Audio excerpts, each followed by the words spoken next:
వరికుంటపాడు మండలంలో దొంగలు రెచ్చిపోతున్నారు. మండల కేంద్రంలోని రామాలయం, శివాలయం, నాగరప్పమ్మ ఆలయం, చర్చిలలో తాళాలు పగలగొట్టి హుండీలను ఎత్తుకెళ్లారు. ఆలయాల్లో ఉన్న నగలు, నగదును అపహరించిన దుండగులు హుండీలను గ్రామ శివార్లో పడేసినట్లు గుర్తించారు. వరుసగా 4 ఆలయాల్లో చోరీలు జరగడంతో ప్రజలు భయంతో రాత్రిళ్లు కంటి మీద కునుకు లేకుండా గడుపుతున్నారు.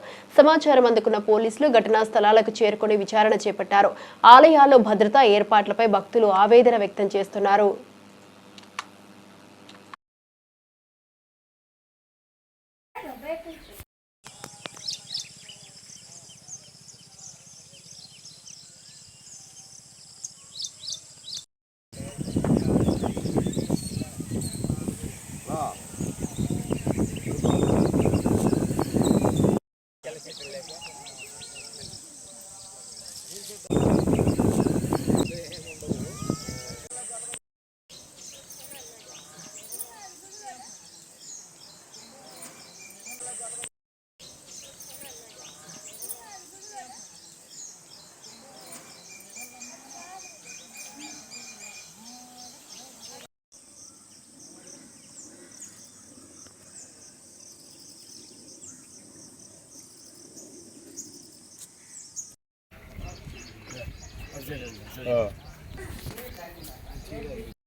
ఇవి ఇప్పటివరకు బులెటిన్ అప్డేట్ చూస్తూనే ఉండండి IBT